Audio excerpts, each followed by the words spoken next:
Yon, what's up mga kabos? Then magandang umaga po sa ating lahat. Ngayon ay gusto ko lang i-shoutout yung mga inutangan ko yan. Then pakinggan nyo to. Set up ko lang yung camera mga kabos.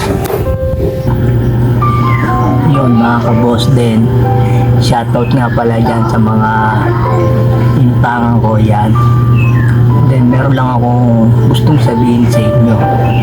Yan bakit nung una ang bait nyo nung pinautang nyo ako, tapos ngayon yung maniningil na kayo, grabe ang dami nyo nang sinasabi. Ba't kayo ganyan? Kayo ganun? Umutang lang ako sa inyo pero ang dami nyo nang sinasabi. Ang dami nyo nang sinasabi na hindi maganda. Dapat pala hindi na kayo nagpautang. Kung husgahan nyo lang din pala yung pagkatao ko, diba? Kasi nung una nung umuutang ako sa inyo, bait nyo. Sabi nyo pa nga sige, walang problema, basta ikaw. Tapos ngayon, sisingilin nyo ako, galit pa kayo, diba? Tapos yung masama pa doon, ang dami nyo pang sinasabi,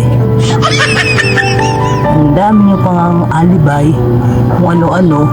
Tapos maririnig ko pa sa iba na sinisiraan nyo pa ako.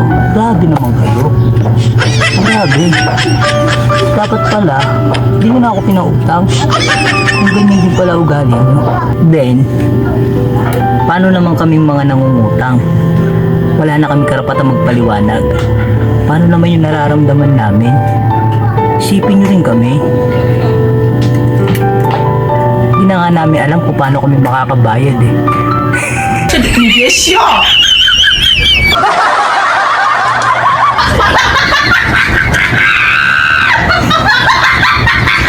Joke lang.